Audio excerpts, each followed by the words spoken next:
गंगा जन्म की कथा प्रथम भाग। ऋषि विश्वामित्र ने कहा, वत्स राम, तुम्हारी ही अयोध्यापुरी में सगर नाम के एक राजा थे। वे पुत्रहीन थे। सगर की पटरानी का नाम केशिनी था, जो कि विदर्भ प्रांत के राजा की पुत्री थी। केशिनी रूपवती, धर्मात्मा और सत्यपरायण थी। सगर की दूसरी रानी का नाम था सुमति, जो राजा अरिष्टनेमि की कन्या थी। महाराज सगर अपनी दोनों रानियों को लेकर हिमालय के भृगुप्राश्रवण नामक प्रांत में गए और पुत्र प्राप्ति के लिए तपस्या करने लगे। उनकी तपस्या से महर्षि भृगु प्रसन्न हुए और उन्हें वर दिया कि तुम्हें अनेक पुत्रों की प्राप्ति होगी। दोनों रानियों में से एक का केवल एक ही पुत्र होगा, जो कि वंश को बढ़ाएगा, और दूसरी के 60,000 पुत्र होंगे। कौन सी रानी कितने पुत्र चाहती है, इसका निर्णय वे स्वयं आपस में मिलकर कर लें। केशिनी ने वंश को बढ़ाने वाले एक पुत्र की कामना की और गरुड़ की भगिनी सुमति ने 60,000 बलवान पुत्रों की। कुछ काल के पश्चात रानी केशिनी ने असमना नामक पुत्र को जन्म दिया। रानी सुमति के गर्भ से एक तूम्बा निकला, जिसे फोड़ने पर छोटे छोटे 60,000 पुत्र निकले। उन सब का पालन पोषण घी के घरों में रखकर किया गया। कालचक्र व्यतीत होते गया और सभी राजकुमार युवा हो गए। सगर का ज्येष्ठ पुत्र असमना बड़ा दुराचारी था और उसे नगर के बालकों को सरयू नदी में फेंककर उन्हें डूबते हुए देखने में बड़ा आनंद आता था।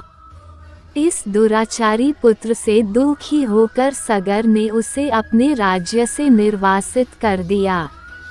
असमना के अंशुमान नाम का एक पुत्र था। अंशुमान अत्यंत सदाचारी और पराक्रमी था। एक दिन राजा सगर के मन में अश्वमेध यज्ञ करवाने का विचार आया। शीघ्र ही उन्होंने अपने इस विचार को कार्यरूप में परिणत कर दिया। राम ने ऋषि विश्वामित्र से कहा, गुरुदेव, मेरी रुचि अपने पूर्वज सगर की यज्ञ गाथा को विस्तार पूर्वक सुनने में है। अतः कृपा करके इस वृतांत को पूरा सुनाइए।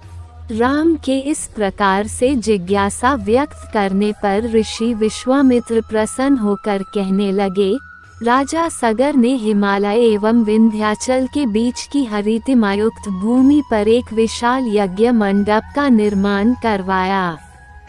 फिर अश्वमेध यज्ञ के लिए श्यामकर्ण घोड़ा छोड़कर उसकी रक्षा के लिए पराक्रमी अंशुमान को सेना के साथ उसके पीछे पीछे भेज दिया।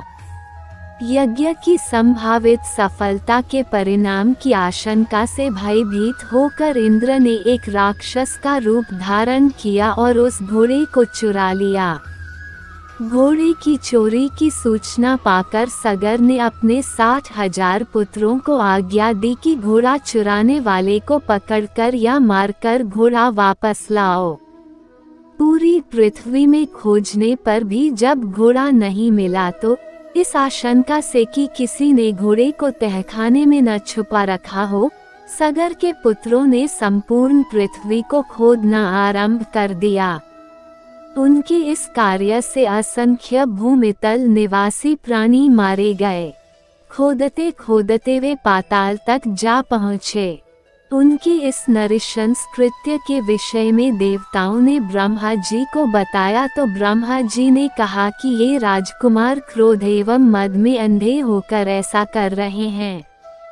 पृथ्वी की रक्षा कर दायित्व कपिल ऋषि पर है, इसलिए वे इस विषय में अवश्य ही कुछ न कुछ करेंगे। पूरी पृथ्वी को खोदने के बाद भी जब घोड़ा और उसको चुराने वाला चोर नहीं मिला तो निराश होकर राजकुमारों ने इसकी सूचना अपने पिता को दी।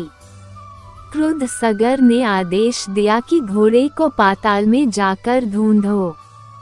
पाताल में घोड़े को खोजते खोजते वे सनातन वसुदेव कपिल के आश्रम में पहुंच गए। उन्होंने देखा कपिल देव तपस्या में लीन हैं और उन्हीं के पास यज्ञ का वह घोड़ा बंधा हुआ है।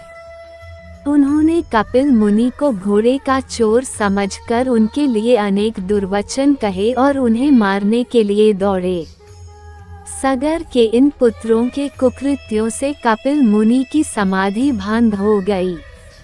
उन्होंने क्रुद्ध होकर सगर के उन सब पुत्रों को भस्म कर दिया।